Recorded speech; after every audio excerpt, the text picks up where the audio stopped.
پہلے زمین و آسمان کو سجایا جا رہا تھا، ستارے زمین کی طرف جھک رہے تھے، ہر طرف دھوم دھام تھی، جنت سجائی جا رہی تھی، فضائیں مہک رہی تھی، ہر طرف خوشیاں ہی خوشیاں تھیں، کلیاں کھل رہی تھیں، پھول مہک رہے تھے، بہار ہی بہار تھی، ہر طرف انوار و تجلیات کی بارش برس رہی تھی۔ اور مزے کی بات یہ تھی کہ یہ سارا اہتمام جن کے لیے ہو رہا تھا نا، وہ دو جہاں کے دولہ محبوب خدا صلی اللہ تعالی علیہ وسلم اپنی چچازاد بہن حضرت ام ہانی کے گھر پہ آرام فرما رہے تھے۔ آقا تو آرام کر رہے تھے اور سارا عالم سجایا جا رہا تھا، تیاری کی جا رہی تھی، قربان میں شان و عظمت کے سوئے ہیں چین سے بستر پر، جبریل امی حاضر ہو کر معراج کا مجدہ سناتے ہیں۔ معراج کی رات فرشتوں کے سردار نبی پاک علیہ الصلوۃ والسلام کی بارگاہ میں حاضر ہوئے، معراج کی خوشخبری سنائی۔ معراج کی رات میرے آقا مکہ مکرمہ سے بیت المقدس پہنچتے ہیں، تمام نبیوں کی تمام رسولوں کی امامت فرمائی، میرے آقا کو آسمانوں کی سیر کروائی گئی، جنت اور دوزخ کے طبقات دیکھے، عرش پہ بلایا گیا اور اللہ نے اپنے حبیب کو اپنا دیدار کروایا۔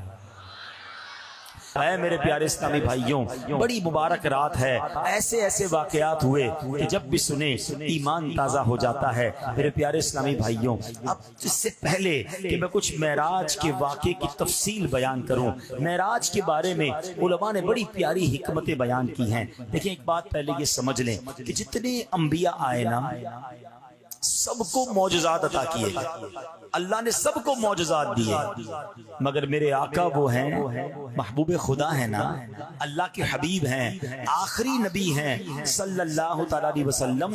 پچھلے جتنے انبیاء کو جتنے معجزے عطا کیے گئے، میرے آقا کو ان تمام معجزات کا مجموعہ عطا کر دیا گیا۔ کم و بیش 1,24,000 انبیاء کو جتنے معجزے ملے نا، وہ سارے معجزات ٹوٹل کر لیں تو وہ بھی نبی پاک کو عطا کیے گئے، اور پھر کچھ خاص معجزات بھی دیے گئے جو اور کسی کو نہیں دیے گئے۔ اچھا، علماء بڑی پیاری بات فرماتے ہیں کہ یوں تو نبی پاک کے بہت سارے معجزات ہیں، میرے آقا تو سرتاب قدم معجزہ ہے نا۔ اعلیٰ حضرت کہتے ہیں سرتاب قدم ہے، تنے سلطان زمن پھول، لب پھول دہن پھول، زکن پھول بدن پھول، تن کا بھی ہمارے تو ہلائے نہیں ہلتا، آقا تم چاہو تو ہو جائے ابھی کوہ مہن پھول۔ تو میرے آقا تو سرتاب قدم معجزہ ہے۔ علماء کہتے ہیں جتنے معجزات ہیں نا، یہ نارمل ہیں، چاند کا 2 ٹکڑے کر دینا، سورج کو واپس پلٹا دینا، لکڑی کو ہاتھ لگا کر تلوار بنا دینا، کسی صحابی کی آنکھ واپس لگا کر روشن کر دینا، خاری کنویں میں لعاب ڈال کر اسے میٹھا کر دینا۔ علماء کہتے ہیں یہ پیارے آقا کے لیے نارمل سی باتیں ہیں، اگر جو میرے آقا کا مرتبہ ہے نا، جو شان ہے، اس کے مطابق 2 ہی معجزات ہیں، ٹھیک ہے؟ اور وہ 2 معجزے کون سے ہیں؟ ایک معجزہ ہے معراج کا اور ایک معجزہ ہے قرآن مجید فرقان حمید کا۔ یہ نبی پاک کی شان بتاتا ہے۔ معراج کی رات کیا ہوا کہ وہ رب جس کو کسی نے نہیں دیکھا، اپنی سر کی آنکھوں سے اللہ کو کسی نے نہیں دیکھا، رب عز و جل نے اپنے محبوب کو اپنا دیدار کروایا۔ لوگ بڑی بحث کرتے ہیں، پتہ نہیں کیوں کرتے ہیں، کہ یار نبی پاک کو علم غیب ہے کہ نہیں؟ مجھے بتائیے ساری کائنات کا سب سے بڑا غیب کیا ہے؟ اللہ تبارک و تعالیٰ خود ہے، کیونکہ کسی نے دیکھا ہی نہیں ہے۔ غیب وہی ہوتا ہے نا، انسین، نالج آف انسین، بغیر دیکھے والی نالج، جس کو دیکھا نہ جا سکے، جو غیب میں ہو۔ تو کائنات کا سب سے بڑا غیب خود ذات باری تعالیٰ ہے، اللہ کو دیکھا ہی نہیں کسی نے۔ تو جب اللہ نے اپنا آپ دکھا دیا تو پھر کون سا غیب باقی رہ جائے گا؟ سیدی اعلیٰ حضرت نے، وہ کہتے ہیں نا پنجابی میں گلی مکا دی، ساری باتوں کا جواب ہی دے دیا نا، مل کے پڑھ لیتے ہیں۔ اور کوئی غیب کیا تم سے نہا ہو بھلا، نہا کہتے چھپا ہوا، حضور اور کون سا غیب آپ سے چھپ سکتا ہے؟ اور کوئی غیب کیا تم سے نہا ہو بھلا، اور کوئی غیب کیا تم سے نہا ہو بھلا، تم سے نہا ہو بھلا، جب نہ خدا ہی چھپا تم پہ کروڑوں درود، جب نہ خدا ہی چھپا تم پہ کروڑ. تو یہ اتنا بڑا معجزہ، ٹھیک ہے. اچھا اب اس کی کچھ لاجکس بھی سمجھ لو، حکمتیں بھی سمجھ لو. پیارے آقا علیہ الصلوۃ والسلام کو جو دونوں معجزات دیے گئے نا، قرآن اور معراج، یہ بڑی کمال کی بات ہے، سمجھنے والی بات ہے کہ جتنے انبیاء آئے تھے نا، ان کا اس دور کے مطابق انہیں معجزات دیے گئے. حضرت عیسیٰ علیہ الصلوۃ والسلام کا دور تھا کہ جب لوگ علاج میں بڑے ترقی کر گئے تھے، تو اب جو اچھا علاج کرتا تھا لوگ اسے بڑا آدمی مانتے تھے. تو حضرت عیسیٰ علیہ السلام آئے تو اللہ نے آپ کو ایسا معجزہ دیا کہ آپ مادر زاد اندھے پر دم کرتے تھے وہ آنکھ والا ہو جاتا تھا. کوڑ کے مرض والے جسم پر ہاتھ پھیرتے تھے، اس کو علاج ہو جاتا تھا. تو لوگوں نے کہا حضور علاج تو ہمارے ڈاکٹر بھی کرتے ہیں، مردہ کو زندہ نہیں کر سکتے، آپ مردہ کو زندہ کریں پھر ہم آپ کو اللہ کا نبی مانیں گے. اللہ کریم نے حضرت عیسیٰ کو یہ بھی معجزہ دیا کہ وہ مردہ کو جا کر کہتے کم باذن اللہ، تو وہ کھڑا ہو جایا کرتا تھا. معجزہ کیسا تھا اس دور کے مطابق. حضرت موسیٰ علیہ السلام کا دور آیا، جادوگروں کا دور تھا، طرح طرح کے جادو دکھاتے تھے. اللہ نے آپ کو عصا کا معجزہ دیا، آپ اپنی لکڑی ڈالتے تھے وہ بہت بڑا سانپ بن جاتی اور سارے ان جادوگروں کے جادو کے سانپ کو نگل جاتی تھی، ٹھیک ہے نا. ید بیدا دیا، آپ اپنا ہاتھ گریبان میں ڈالتے تھے وہ روشن ہو جاتا تھا. یعنی جیسا دور تھا، جیسے لوگ تھے، ویسا معجزہ. اب نبی پاک کا جو دور تھا نا، عرب کے لوگ تھے، ان کو اپنی زبان پر بڑا ناز تھا. وہ کہتے تھے ہم بڑے بولنے والے، ہمیں اچھا بولنا آتا ہے، انٹلیکچوئلز تھے. میں بڑی عجیب بات بتانے جا رہا ہوں، شاید بہت سارے لوگوں کو پہلی بار پتہ چلے گی. عرب کے رہنے والے کیا کہلاتے ہیں؟ عربی. کیا کہلاتے ہیں؟ اور جو عربی نہیں ہوتے وہ کیا کہلاتے ہیں؟ کیا کہلاتے ہیں؟ زور سے. عجمی. ہم کون ہیں؟ عجمی. کتنا شوق سے بتا رہے ہو. آپ کو پتا ہے عجمی کے معنی کیا ہے؟ عرب کے لوگ کہتے تھے ہم بولنے والے، ہم عربی ہیں، باقی ساری دنیا گونگی ہے. گونگا، بول نہ سکنے والے کو عجمی کہتے ہیں. یعنی ان کو اپنی بولی پر اتنا ناز تھا کہ وہ کہتے بولنا ہمیں ہی آتا ہے، عربیوں کو بولنا آتا ہے، باقی ساری دنیا عجمی، ہم عجمی ہیں، ہے نا. یعنی ایسا دور تھا. ان کے اندر زبانوں سے مقابلے ہوتے تھے، الفاظ سے مقابلے ہوتے تھے، تلوار کے مقابلے کے ساتھ ساتھ وہ کلام کے ذریعے بھی مقابلہ کرتے تھے. اب ایسے دور میں نبی پاک تشریف لائے. اللہ نے آپ کو کیسی زبان عطا فرمائی، کیسے جملے عطا فرمائے. اللہ اکبر. میرے آقا جب گفتگو فرماتے تھے نا تو بڑے بڑے فصحا، بلغا، انٹلیکچوئلز، ان کو اپنی زبان پر بڑا ناز تھا. وہ گنگ ہو جاتے تھے، خاموش ہو جاتے تھے کہ یہ کہاں سے گفتگو لے کر آئے، کدھر سے سیکھ کر آئے. بریلی کے تاجدار یہی تو بات کہتے ہیں نا کہ میں نثار تیرے کلام پر ملی یوں تو کس کو زبان نہیں. وہ سخن ہے جس میں سخن نہ ہو، وہ بیاں ہے جس کا بیاں نہیں. آقا تیرے آگے یوں ہیں دبے لچے، فصحا عرب کے بڑے بڑے، کوئی جانے منہ میں زبان نہیں بلکہ جسم میں جان نہیں. اب آقا نے قرآن کی تلاوت کرنا شروع کی. وہ کہتے یہ کسی بشر کا کلام نہیں ہے. قرآن کے آگے یہ سارے بے بس ہو گئے. تو قرآن جواب تھا ان لوگوں کے لیے جن کو اپنی زبان پر بڑا ناز تھا. لیکن یہ دور نبی پاک کا صرف عرب کے لوگوں کا دور تو نہیں تھا نا. میرے آقا تو آخری نبی ہیں، قیامت تک دور نبی پاک کا ہے. تو ہو سکتا ہے آج تو سائنس نے بڑی ترقی کر لی، جہاز بن گئے، راکٹ بن گئے، اسپیس اسٹیشن بن گئے، سپر سونک ایئر کرافٹ بن گئے، موبائل فون آ گیا، انٹرنیٹ آ گیا. تو ہو سکتا ہے کوئی اٹھ کے کہتا جناب آپ تو کہتے ہیں کہ ہر نبی کو اس کے دور کے مطابق معجزہ دیا گیا، آج تو سائنس کا دور ہے، بتاؤ تمہارے نبی کے پاس کون سا معجزہ ہے؟ ہائے ہائے، پوری دنیا کی سائنس کو جواب ہے معراج شریف. دنیا نے بڑی ترقی کی ہے، نو ڈاؤٹ، گھنٹوں میں مہینوں کا سفر طے ہو جاتا ہے. مگر سنو، میرے آقا نے جو سفر کیا تھا نا، نبی پاک نے مکے سے بیت المقدس کا سفر کیا، بیت المقدس سے ساتوں آسمان کی سیر کی، جنت کی سیر کی، جو جہنم کے طبقات ملاحظہ کیے، رب کی بارگاہ میں حاضری دی. یہ پورا سفر کر کے میرے آقا واپس آتے ہیں تو ابھی نبی پاک کا بستر گرم ہے. دروازہ کھولتے ہیں تو کنڈی کتنی دیر ہلتی ہے؟ چند سیکنڈ. آقا دروازہ کھول کر گئے تھے، واپس آ گئے، پورا سفر کر کے کنڈی ابھی بھی ہل رہی ہے. وضو کر کے تشریف لے گئے تھے تو وضو کا پانی بہتا ہے تھوڑی دیر. میرے آقا یہ صدیوں کا سفر کر کے واپس آئے ہیں اور وہ وضو کا پانی ابھی بھی بہ رہا ہے. یہ کیسا ٹریول تھا، یہ کتنی سپیڈ تھی. اللہ اکبر. عقل تو کہتی کہ ٹائم کو کیا ہو گیا تھا، سب چیزیں ویسی کی ویسی اور آقا سفر کر کے آ گئے. تو سبحان اللہ. اب آؤ عشق کی زبان میں جواب لے لو. میرے اور آپ کے ہاتھ میں گھڑی ہے، گھڑی ہوتی ہے نا، اس کا سیل نکال لیں تو گھڑی کی ٹک ٹک رک جائے گی نا، پھر سیل لگائیں گے تو پھر چلنا شروع ہو جائے گی. ایسا ہی ہے نا. بات یہ ہے کہ میرے آقا جو ہے نا وہ عالم کی جان ہے. جان چلی گئی تھی، عالم رک گیا تھا. آقا واپس آئے، دنیا نے پھر چلنا شروع کر دیا.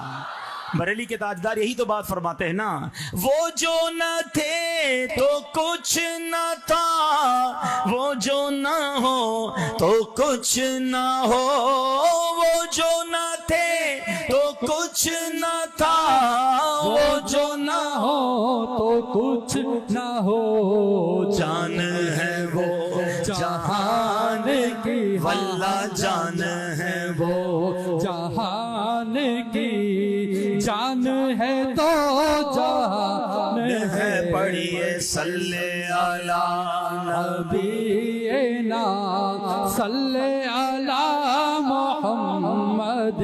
اچھا اب 27ویں رات ہو گئی اور صبح ہوئی تو میرے آقا نے مکے والوں کو بتایا کہ میں رات ہی بیت المقدس بھی ہو کر آ گیا ہوں اور آسمانوں کی سیر بھی کر کے آ گیا ہوں. ابو جہل تھا اس زمانے میں کفاروں کا سربراہ. اس نے سنا تو کہتا کیا بات کر رہے ہیں آپ؟ کہاں؟ تو کہا کیا میں اور لوگوں کو جمع کروں؟ اب پھر بھی یہ بات ان کے سامنے کریں گے؟ نبی پاک نے فرمایا بالکل کروں گا. اب اس نے کیا کیا اور شرارتی لوگوں کو جمع کیا اور نبی پاک سے پوچھا کہ آپ کیا فرما رہے تھے، آپ رات کہاں گئے تھے؟ پیارے آقا نے فرمایا کہ میں رات کے تھوڑے حصے میں مکہ پاک سے بیت المقدس اور آسمانوں کی سیر کر کے آیا ہوں. اب وہ سارے لوگ ہنسنے لگے، مذاق اڑانے لگے، نبی پاک پر اعتراض کرنے لگے. پتہ ہے اعتراض کیوں تھا؟ اب میں آپ کو سمجھاتا ہوں.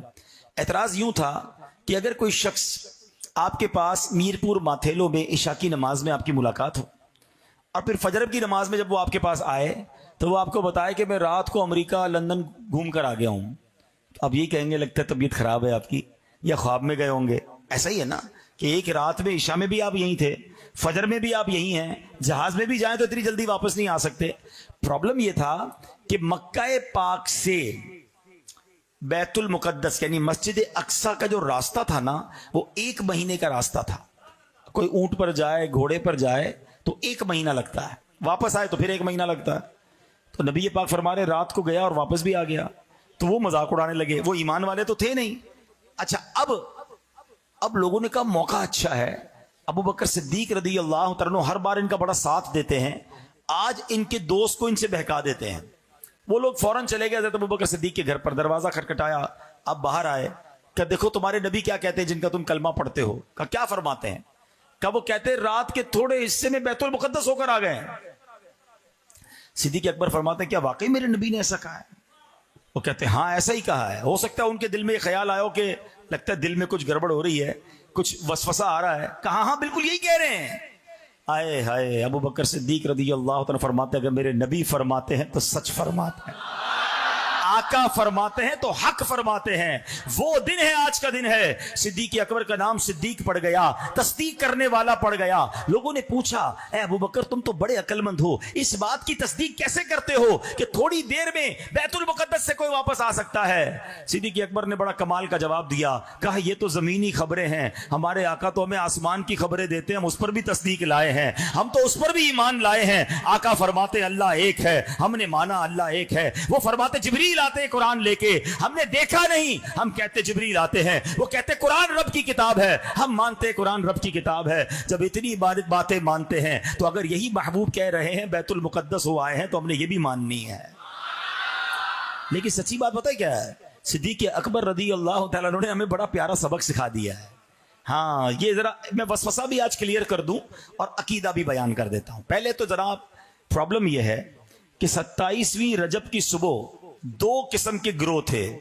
ایک کو پرابلم تھی، ایک کو تکلیف تھی، ایک کو اعتراض تھا کہ نبی پاک کیسے ہو کر آ گئے، اور ایک گروہ وہ تھا جو صحابہ کا تھا، وہ خوشیاں منا رہے تھے کہ آقا کو معراج نصیب ہو گئی ہے, میرے آقا رب کا دیدار کر کے آئے ہیں, ہم ہیں وہ ہمارے نبی, ان کے ہم امتی, امتی تیری قسمت پہ لاکھوں سلام. ہر سال آج بھی دیکھ لیں 1450 سال ہو گئے ہیں, جب بھی معراج کی رات آتی ہے عاشقان رسول جھوم رہے ہوتے ہیں. کچھ لوگوں کو پرابلم بھی ہو رہی ہوتی ہے, جن کو پرابلم ہوتی ہے وہ اپنا ٹھکانہ دیکھ لیں. ہم تو الحمدللہ صدیق اکبر کے چاہنے والے ہیں, اور صدیق اکبر نے ہمیں سکھا دیا ہے. وہ پنجابی لوگ کہتے ہیں نا اسی منن والے سوچن والے نہیں ہیں.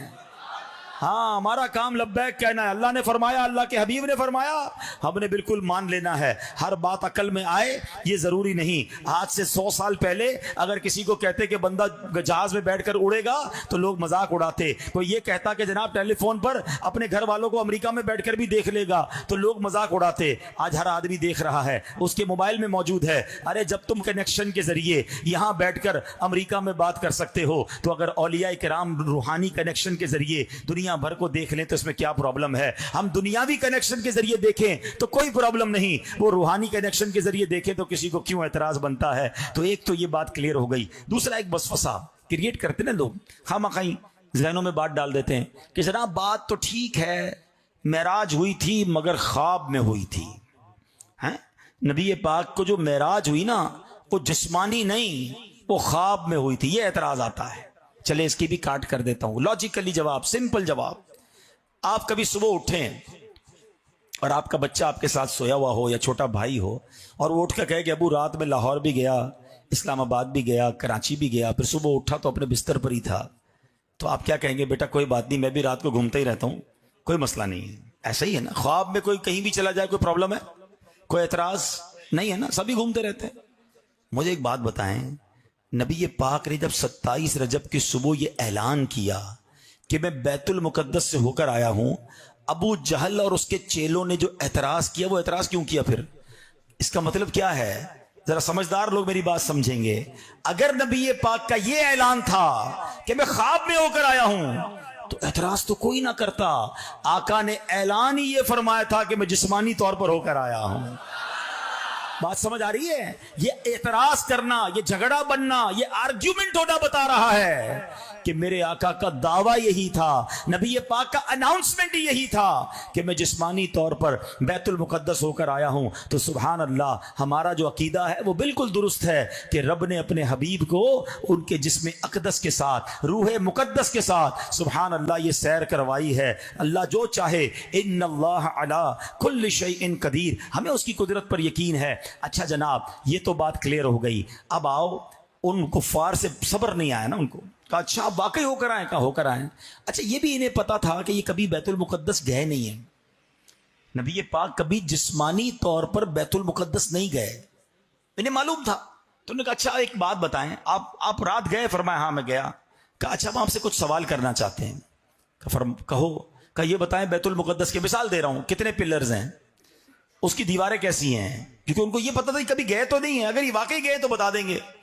اچھا یہ بڑا ٹپیکل کوسچن تھا. اب مثال دیتا ہوں, میں آج بیان کر رہا ہوں, اب میں یہاں سے واپس چلا جاؤں تو کوئی مجھے کہے بتاؤ آپ گئے تھے؟ میں کہاں بتاؤ, جس گوڈاؤن میں گئے تھے اس کے پلر کتنے ہیں؟ تو میں نے پلر تھوڑی گنے ہیں بھائی, مجھے تو یہ بھی نہیں پتا پیچھے دیوار کا کلر کیا ہے. کوئی کہے یار آپ بیان کرنے گئے تھے, بتائیں پیچھے دیوار کا کلر کیا ہے. میں بیان کرنے گیا تھا, چیزیں نوٹ کرنے تو نہیں گیا تھا کہ کتنی لائٹیں کتنے پنکھے ہیں. اب نبی پاک سے بڑا عجیب سوال انہوں نے کیا کہ آپ واقعی گئے تھے؟ کہاں. تو بتائیے اس کی دیواریں کیسی ہیں, اس کی محرابیں کیسی ہیں. اب انہوں نے نبی پاک کو ایک طرح سے معاذ اللہ جھوٹا ثابت کرنے کے لیے عجیب عجیب سوال کرنے شروع کر دیے, مگر انہیں معلوم نہیں تھا وہ بات کس سے کر رہے ہیں. وہ رب کے حبیب ہیں جن کے سبب کائنات بنی ہے. اللہ اکبر. اب دیکھو اس دن کیا ہوا, اللہ کریم نے اپنے محبوب کے سامنے, ہم کہتے ہیں نا ڈیجیٹلی, جناب آج کل جو ہے وہ کمپیوٹر کے ذریعے بہت ساری چیزیں ہم دیکھ سکتے ہیں, انٹرنیٹ کا زمانہ ہے. 1450 سال پہلے میرے رب نے اپنے حبیب کے سامنے بیت المقدس کو پیش کر دیا. آقا کی نظروں کے سامنے بیت المقدس آ گیا. نبی پاک نے فرمایا پوچھو کیا پوچھتے ہو. وہ پوچھتے جاتے, میرے آقا دیکھتے جاتے, بتاتے جاتے. وہ پوچھتے جاتے, میرے آقا بتاتے جاتے. وہ حیران ہو گئے کہ یہ کبھی بھی نہیں گئے لیکن ایک ایک چیز بتا رہے ہیں, ہر چیز انہیں معلوم ہے. اللہ اکبر. ذرا سوچئے میرے پیارے اسلامی بھائیوں, یہ شان ہے میرے آقا کی, اور یہ ایک ایسا معجزہ ہے جو رہتی دنیا کے لیے, صبح قیامت کے لیے سائنس کتنی بھی ترقی کر جائے, اس کو یہ جواب ہے کہ اللہ نے اپنے